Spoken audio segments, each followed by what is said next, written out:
Sensus penduduk di Indonesia dilaksanakan 10 tahun sekali. Sensus telah dilaksanakan pada tahun-tahun berikut. Sensus penduduk pertama dilaksanakan pada tahun 1961, di mana saat itu Irian Jaya dan Timur Timur belum bergabung dengan Indonesia. Jumlah penduduk menurut sensus pertama adalah 97 juta jiwa. Sensus kedua pada tahun 1971 dilaksanakan setelah bergabungnya Irian Jaya. Sensus mencatat jumlah penduduk pada waktu itu sebanyak 119 juta jiwa. Pada tahun 1980, sensus telah mencakup Timur Timur dan berhasil mencatat sekitar 147 juta penduduk. Sensus keempat dilaksanakan pada tahun 1990, di mana sekitar 179 juta penduduk berhasil dicatat. Sensus penduduk kelima dilaksanakan pada tahun 2000. Dengan Timur Timur telah berpisah dari Indonesia, sensus mencatat jumlah penduduk pada tahun tersebut sebanyak 205 juta jiwa. Sensus berikutnya pada tahun 2010. Sensus dilaksanakan sepanjang bulan Mei dan berhasil mencatat penduduk sebanyak lebih dari 237 juta jiwa. Pada 2020, sensus kembali diselenggarakan. Untuk kali pertama, sensus dilaksanakan dengan metode kombinasi, yaitu menggunakan data registrasi penduduk sebagai basis data. Dan kali pertama pula, sensus memanfaatkan moda online dan moda wawancara. Sensus penduduk 2020 berhasil mendata sekitar 270 juta penduduk.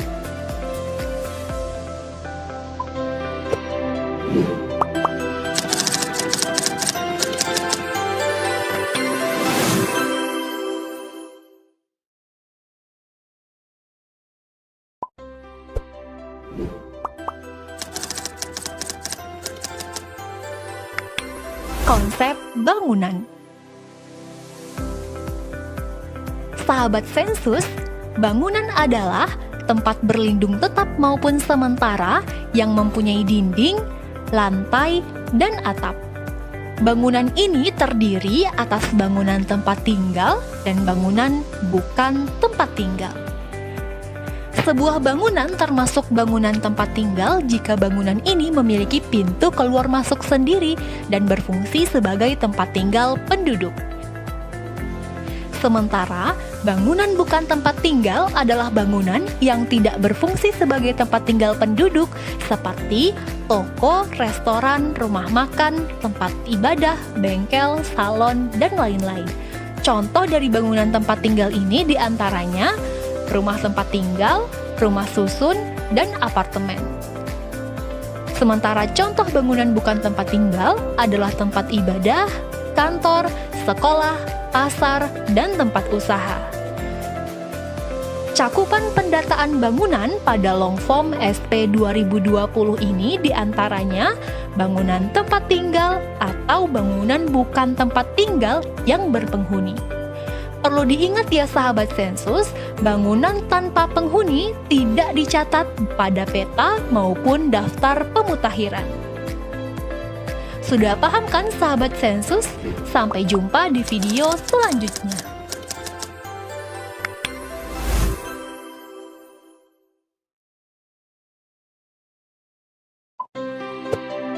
Halo sahabat sensus, sekarang kita bahas beberapa konsep yang berkaitan dengan perumahan.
Demikian beberapa konsep yang berkaitan dengan keterangan perumahan. Jumpa lagi dengan sahabat sensus di video lainnya.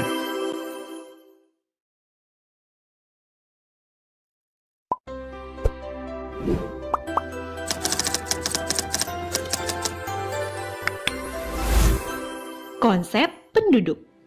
Halo sahabat sensus, tahukah kamu penduduk adalah semua orang, warga negara Indonesia maupun warga negara asing yang tinggal di wilayah NKRI selama 1 tahun atau lebih, dan atau mereka yang berdomisili kurang dari 1 tahun tetapi bertujuan untuk menetap selama lebih dari 1 tahun.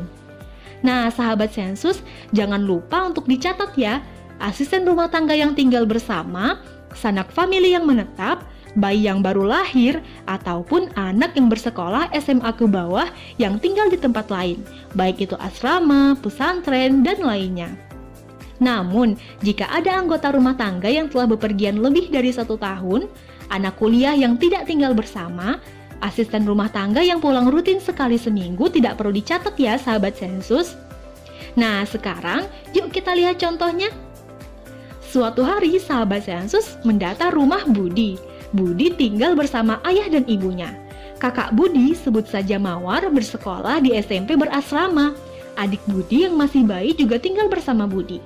Budi punya paman, sekarang sedang kuliah dan indekos di dekat kampusnya. Usut punya usut, di rumah Budi juga tinggal nenek Budi dan asisten rumah tangganya. Nah, sahabat sensus pastinya sudah tahu ya jumlah penduduk di rumah Budi. Benar, 7 orang penduduk. Nah, sahabat sensus, tiap penduduk juga akan dicatat nomor induk kependudukan atau NIK. NIK adalah nomor identitas penduduk yang bersifat unik atau tunggal dan melekat pada seseorang yang terdaftar sebagai penduduk Indonesia, dapat diketahui dari kartu keluarga atau IKTP-nya. Nah, sahabat sensus, sekian video kali ini. Sampai jumpa di video selanjutnya.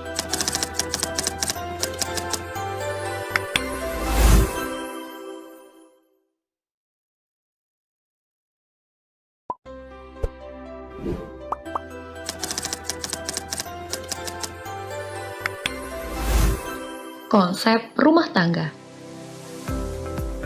Tahukah kamu, rumah tangga adalah seseorang atau sekelompok orang yang mendiami sebagian atau seluruh bangunan fisik atau sensus dan biasanya tinggal secara bersama serta makan bersama dari satu dapur. Maksud dari satu dapur ini adalah pengurusan kebutuhan sehari-harinya dikelola menjadi satu. Sementara, anggota rumah tangga adalah semua orang yang bertempat tinggal di suatu rumah tangga dan atau makan dari satu dapur yang sama. Perlu diingat bahwa konsep rumah tangga ini haruslah pengelolaan secara bersama terhadap pengurusan kebutuhan sehari-hari. Bisa jadi, satu rumah tangga dapat terdiri dari satu anggota atau lebih, dan satu keluarga tidak selalu satu rumah tangga atau sebaliknya. Apa sih maksudnya? Mari kita berkenalan dengan keluarga Budi.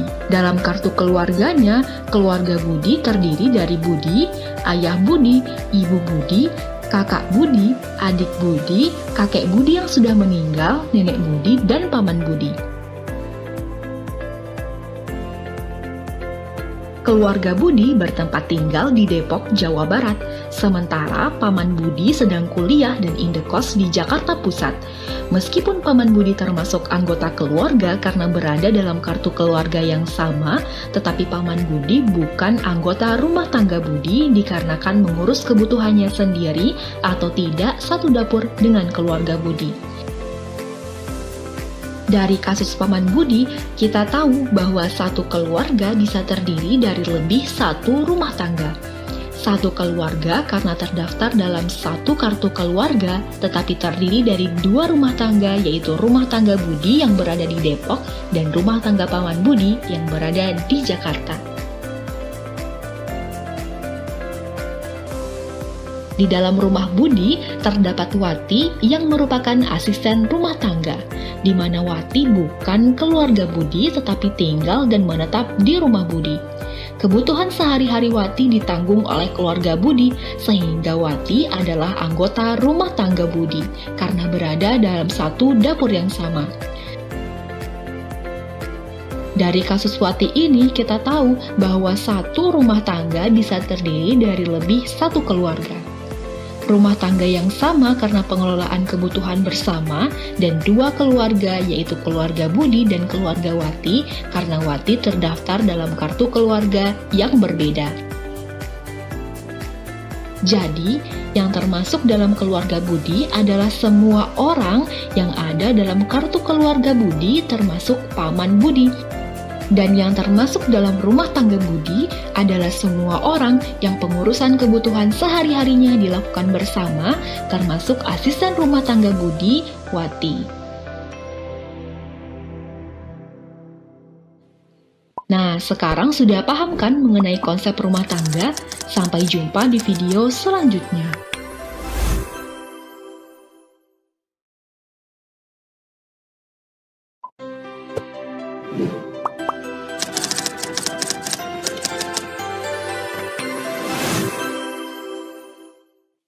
Konsep tanggal lahir. Halo sahabat sensus, tanggal, bulan, dan tahun lahir adalah saat atau waktu yang dicatat dan digunakan untuk menandai kelahiran seseorang. Nah, tanggal, bulan, dan tahun lahir ini tercatat dalam dokumen resmi seperti akta kelahiran, kartu keluarga, KTP elektronik, dan lain-lain. Tahukah kamu akta kelahiran adalah surat tanda bukti kelahiran yang dikeluarkan oleh kantor catatan sipil. Sementara, kartu keluarga adalah kartu identitas keluarga yang memuat data tentang nama, susunan, dan hubungan dalam keluarga, serta identitas anggota keluarga. Kartu tanda penduduk elektronik adalah KTP yang dilengkapi chip yang merupakan identitas resmi penduduk sebagai bukti diri yang diterbitkan oleh instansi pelaksana. Umur sendiri dihitung dalam tahun dengan pembulatan ke bawah atau umur menurut ulang tahun terakhir. Jika tanggal kelahiran tidak diketahui dan bulan lahir sama dengan bulan pendataan, maka dianggap sudah berulang tahun. Perlu diingat ya sahabat sensus, pencatatan bulan dan tahun lahir pada dokumen didasarkan kalender Masehi. Jika berbeda dengan dokumen resmi, cek kembali kebenarannya ya. Informasi tanggal, bulan, dan tahun lahir merupakan info penting untuk meningkatkan akurasi pencatatan umur. Sampai jumpa di video selanjutnya.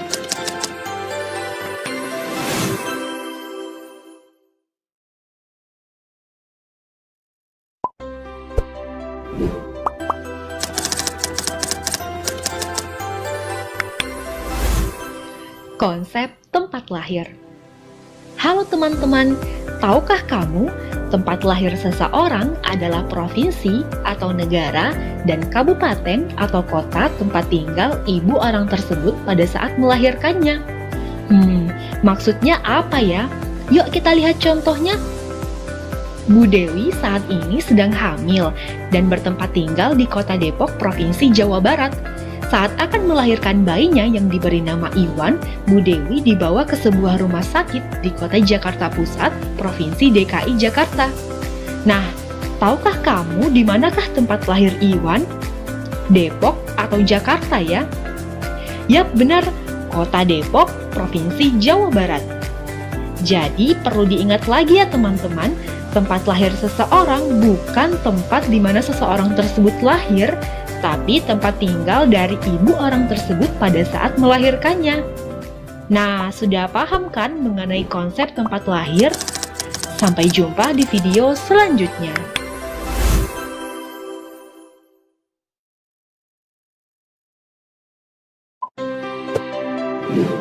Halo sahabat sensus, sekarang kita bahas konsep tempat tinggal 5 tahun yang lalu.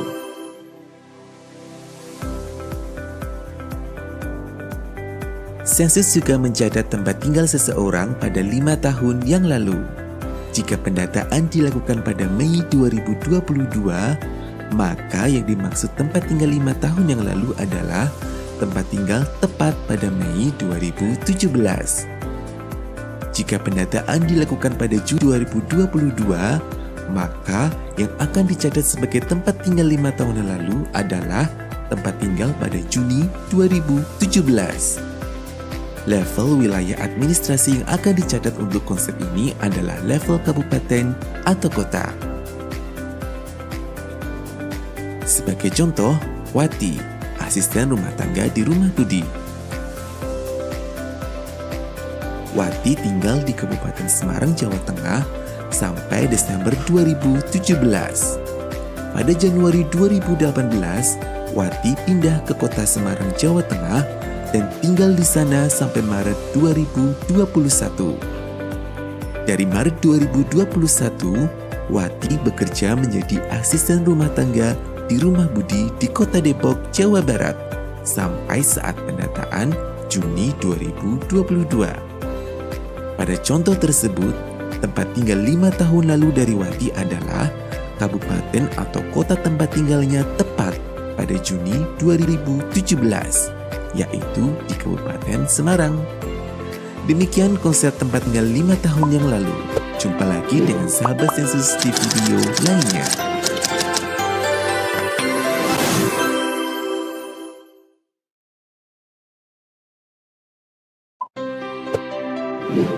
Halo sahabat Sensus, sekarang kita bahas konsep komuter.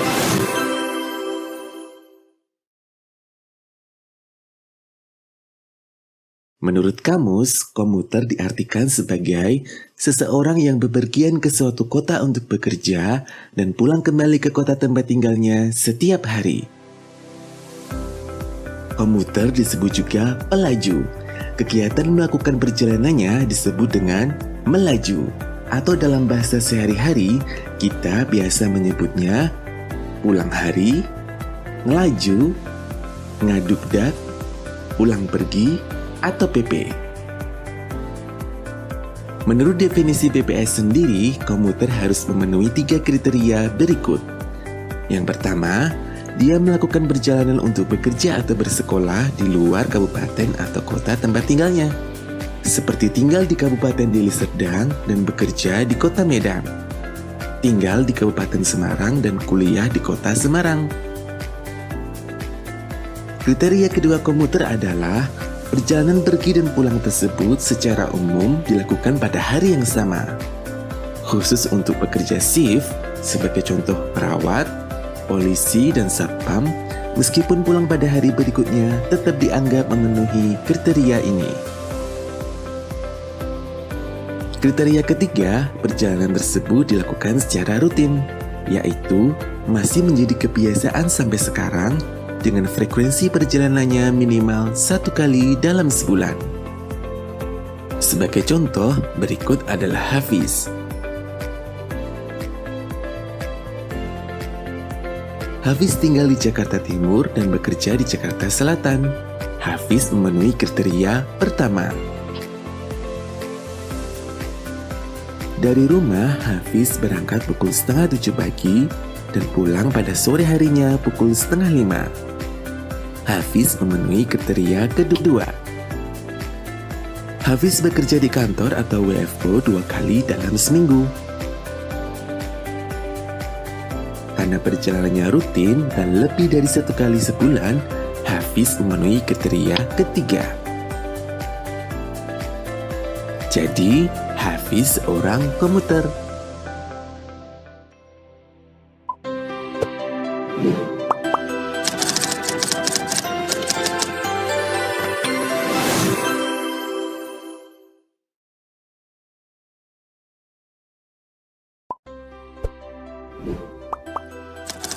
Sudahkah sahabat sensus tahu konsep migrasi internasional dalam sensus penduduk? Ayo kita bahas. Sensus menangkap kejadian migrasi internasional dengan menanyakan apakah ada seseorang yang dulu tinggal di suatu rumah tangga, namun sekarang tinggal di luar negeri dan berangkat sejak Mei atau Juni 2017. Tujuan keberangkatan tersebut haruslah untuk menetap, seperti bekerja, kuliah, ikut pasangan, atau ikut keluarga. Bepergian sementara seperti rekreasi atau wisata, dinas, berobat, dan ibadah seperti haji dan umroh tidak dicatat sebagai peristiwa migrasi internasional. Masih ingat dengan keluarga Budi? Coba kita cermati cerita Pak D-nya Budi. Sampai Januari 2019, Pak D tinggal bersama dan menjadi ART di rumah tangga ayah Budi. Mendapat tawaran kerja di luar negeri dari kantornya, pada Februari 2019, Pak D memutuskan berangkat ke Singapura. Sampai saat pendataan, Pak D masih berada di Singapura. Keberangkatan Pak D ke Singapura akan dicatat sebagai peristiwa migrasi internasional. Mengapa? Pertama, sebelum berangkat, Pak D adalah ART Ayah Budi. Kedua, keberangkatan tersebut terjadi setelah Mei atau Juni 2017 dan sampai saat ini Pak D masih berada di Singapura.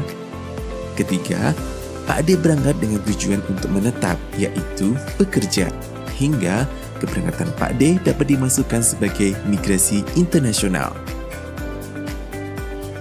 Seandainya Pak D berangkat ke Singapura pada Agustus 2013, apakah keberangkatan Pak D akan dicatat? Jawabannya, tidak. Wah, kok bisa? Betul. Meskipun Pak D sebelumnya anggota rumah tangga Ayah Budi, berangkat ke luar negeri untuk menetap dan sampai saat ini masih di Singapura, Pak D berangkat sebelum Mei atau Juni 2017. Artinya, keberangkatan Pak D berada di luar rentang waktu konsep migrasi internasional pada sensus kali ini. Gimana? Apakah ada peristiwa migrasi internasional di rumahmu?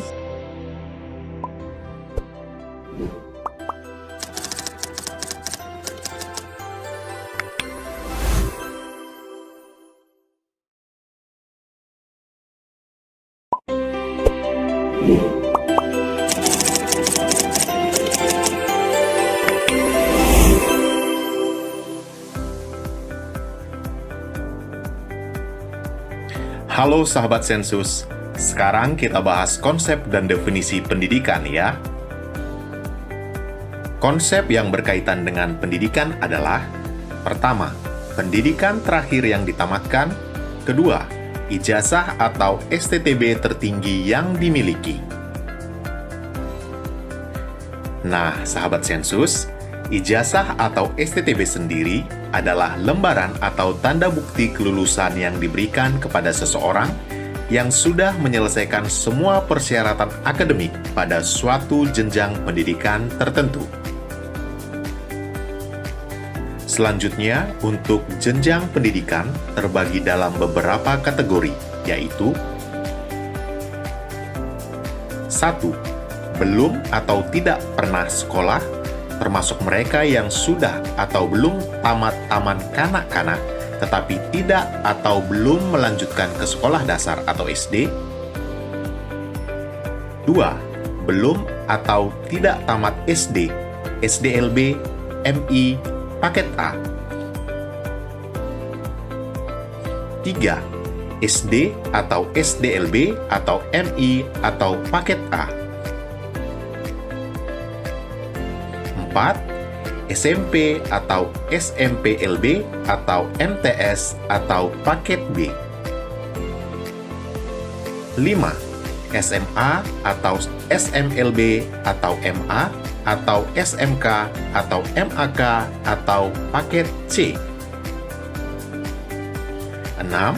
D1, D2, D3. 7. D4 atau S1. 8. Profesi yang merupakan pendidikan tinggi setelah program sarjana yang menyiapkan mahasiswa dalam pekerjaan yang memerlukan persyaratan keahlian khusus. 9. S2 atau S3. Sebagai contoh, ini Nina. Saat ini, Nina duduk di kelas 5 SD dan belum mengikuti ujian SD. Maka, pendidikan yang ditamatkan Nina adalah TK.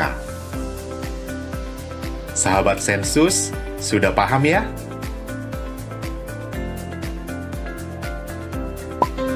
Demikian konsep dan definisi terkait pendidikan. Jumpa lagi dengan sahabat Sensus di video lainnya. Dadah!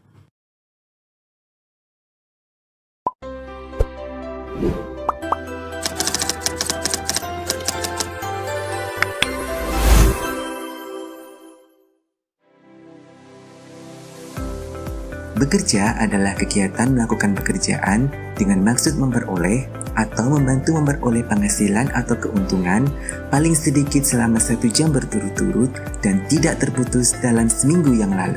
Penghasilan atau keuntungan yang dimaksud dapat berupa upah, gaji, pendapatan, termasuk tunjangan atau bonus, maupun berupa hasil usaha seperti sewa, bunga, keuntungan, baik dalam bentuk uang maupun barang.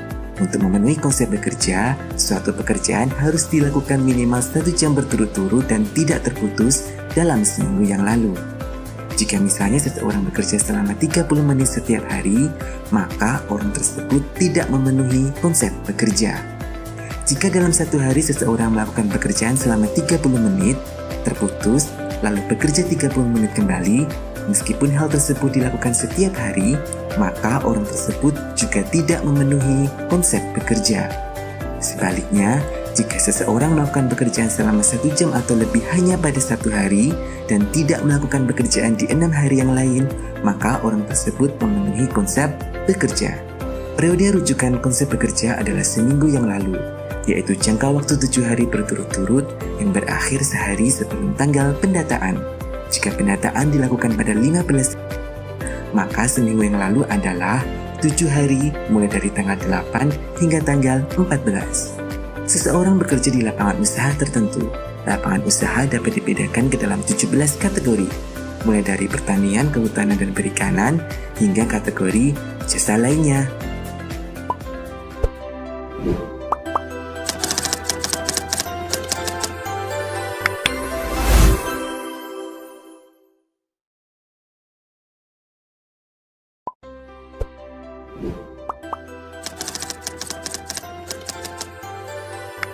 Konsep kelahiran. Halo sahabat sensus, pencatatan riwayat kelahiran anak kandung dilakukan pada semua perempuan berumur 10 sampai 54 tahun terhadap anak kandungnya yang lahir hidup tetapi bukan yang lahir mati. Nah, tahukah kamu? Lahir hidup adalah keadaan pada waktu dilahirkan, sang anak menunjukkan tanda-tanda kehidupan, walaupun hanya beberapa saat saja. Seperti jantung yang berdenyut, bernafas, menangis, dan bergerak. Sementara, bayi dikatakan lahir mati jika bayi dilahirkan pada usia kehamilan 28 minggu atau lebih, namun bayi tidak menunjukkan tanda-tanda kehidupan. Sahabat sensus, pencatatan riwayat kelahiran tidak mencakup lahir mati, anak angkat atau anak dari famili lain, ataupun anak suami atau pasangannya dari istri atau wanita lain, atau anak tiri. Jika ada seseorang yang pernah melahirkan dalam keadaan hidup, berikut pertanyaan-pertanyaan yang akan ditanyakan. Tanyakan jumlah anak kandung, baik laki-laki maupun perempuan yang lahir hidup. Selanjutnya, tanyakan juga jumlah anak kandung, baik laki-laki maupun perempuan yang masih hidup dan tinggal bersama responden. Tanyakan juga jumlah anak kandung baik laki-laki maupun perempuan yang masih hidup dan tinggal di tempat lain. Jangan lupa tanyakan jumlah anak kandung yang sudah meninggal baik laki-laki ataupun perempuan. Sahabat sensus, terdapat 3 referensi waktu dalam menanyakan kejadian kelahiran. Pertama, kejadian pada referensi waktu 1 tahun sebelum survei atau sejak 1 Januari 2021. Kedua, kelahiran pada referensi waktu 5 tahun sebelum survei atau sejak 1 Januari 2017. Dan terakhir, pertanyaan kelahiran tanpa referensi waktu. Nah, berikut resume pencatatan kelahiran berdasarkan referensi waktu kelahiran dalam rentang waktu 1 tahun dan 5 tahun. Pertanyaan yang akan ditanyakan adalah jumlah anak kandung baik laki-laki maupun perempuan. Sahabat sensus, sampai jumpa di video selanjutnya.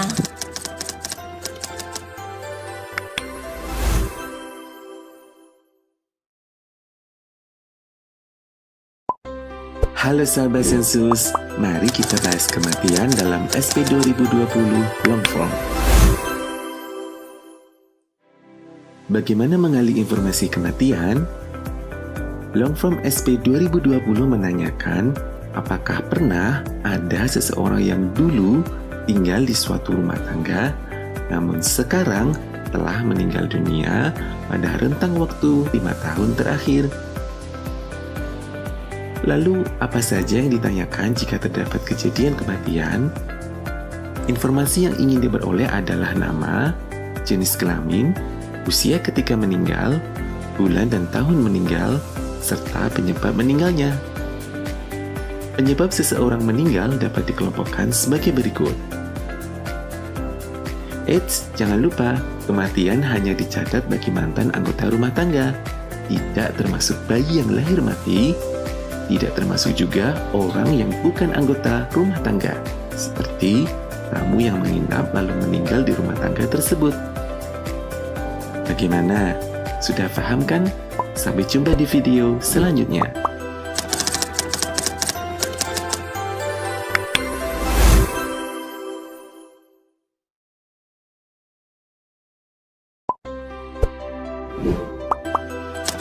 Halo sahabat sensus, mari kita bahas kematian ibu. Menurut Budi Utomo, kematian seorang perempuan disebut sebagai kematian ibu jika terjadi pada saat hamil atau dalam kurun waktu 42 hari sejak berakhirnya kehamilan tanpa memandang lamanya kehamilan ataupun tempat persalinan. Kematian tersebut disebabkan oleh kehamilan atau pengelolaannya, bukan karena sebab-sebab lain seperti kecelakaan, terjatuh, atau lainnya. Sebagai contoh, Ratna meninggal pada saat melahirkan atau bersalin karena pendarahan berat. Kematian Ratna tersebut merupakan contoh kasus kematian ibu. Kematian ibu dicatat dengan menanyakan, apakah pernah ada seseorang perempuan yang dulu tinggal di suatu rumah tangga, namun saat ini telah meninggal dunia pada saat hamil, melahirkan, persalinan, nifas, atau keguguran dengan rentang waktu kejadian 1 Januari 2017 hingga saat pencacahan.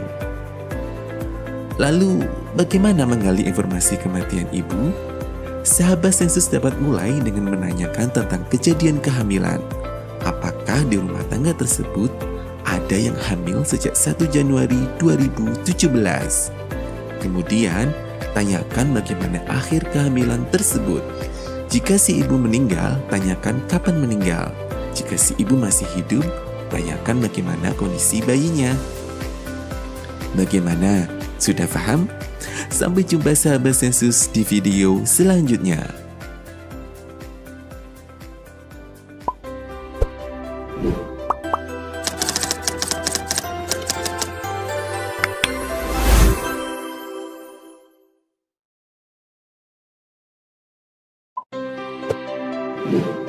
Halo sahabat sensus, sekarang kita bahas konsep kematian bayi.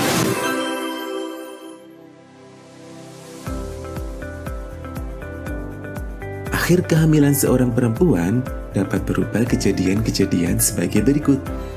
Keguguran, digugurkan atau pengguguran atau aborsi, lahir mati, dan lahir hidup.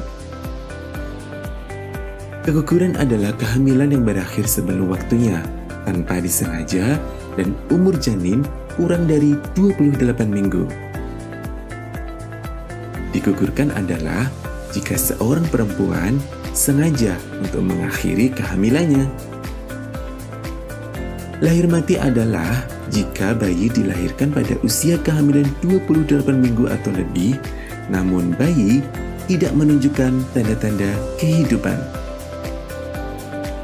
Sedangkan lahir hidup adalah jika bayi dilahirkan dan menunjukkan tanda-tanda kehidupan. Seperti jantung berdenyut, bernapas, menangis, dan bergerak meskipun sesaat.